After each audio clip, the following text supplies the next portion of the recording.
ગુણ હા ભાઈ ભોળાનાથ પાસે બરાબર છે આપણે વરદાન માંગવાનું છે.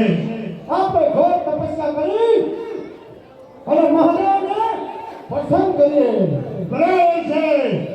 અને પછી મહાદેવ આપણને વચન માંગવાનું કહેશે. બરાબર છે ગુણ વચન એવું માંગવાનું છે કે ત્રણેય લોકની અંદર આપણે કોઈ ત્રાસ ન કરી શકે. બરાબર છે ગુણ કારણ કે દેવ દાનવ હા કે માનવ હા આપણને કોઈ મારી ન શકે. પણ ગુણ ભોળાનાથ આપણને વચન નહીં આપે તો આપણે સાધુનો વેશ ધારણ કરવું પડશે. બરાબર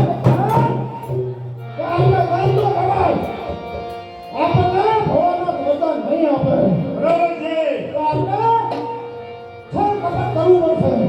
સર ખબર કરી અને ભોળાનાથ પર વચન લેવું છે.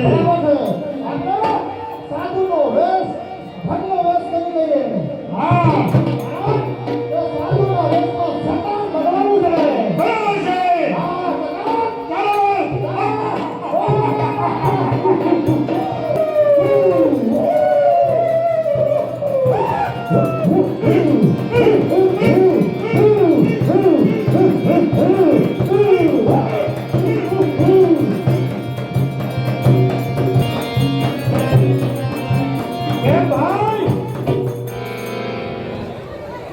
આપણે કૈલાસ પર્વત ઉપર આવી ગયા છીએ. બરાબર છે. હવે આપણે આ તપસ્યા કરીએ ભોળાનાથની. ચાલુ કરો તમે. ચાલો જપો. ઓમ નમઃ શિવાય નમઃ. ઓમ નમઃ શિવાય નમઃ. ઓમ નમઃ શિવાય નમઃ. ઓમ નમઃ શિવાય.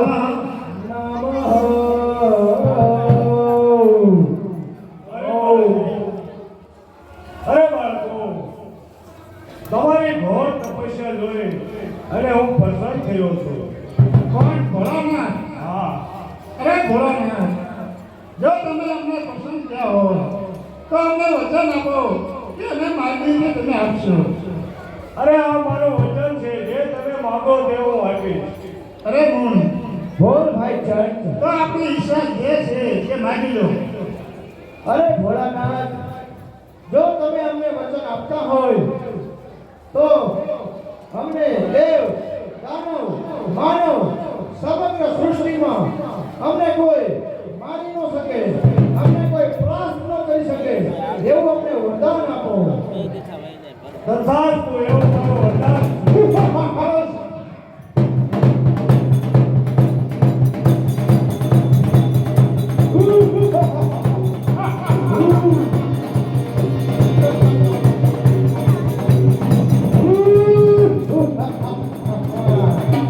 અરે ગુણ, ભોળાનાથને ક્યાં ખબર છે?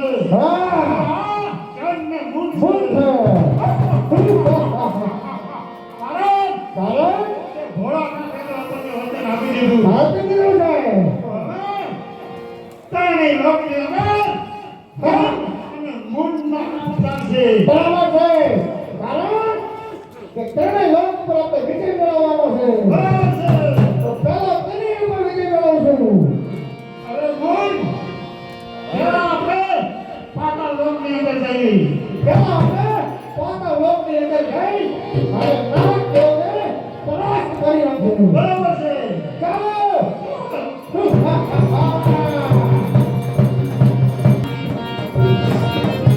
આ કે અરે લાગણા નક્કી આજ આપણા પાત્ર લોકો કોઈ સંકટ આવે એવું લાગે છે. આ મારું મન મારું ભયભીત થઈ રહ્યું છે. લાગણા અરે આસન ગ્રહણ કરો. Ooh.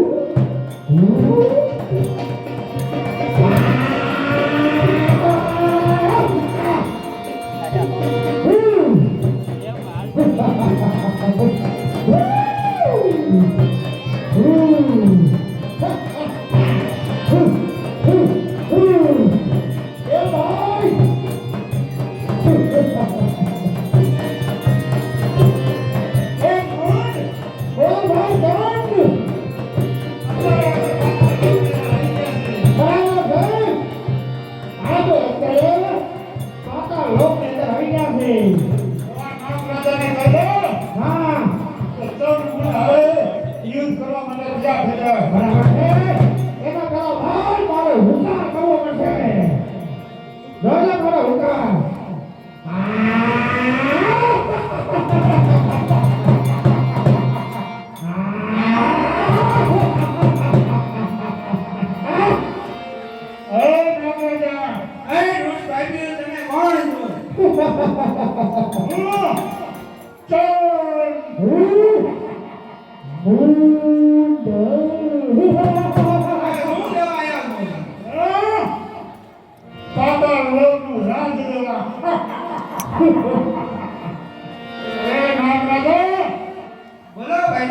તમારા સાથે એવું ન કરવું હોય તો નાક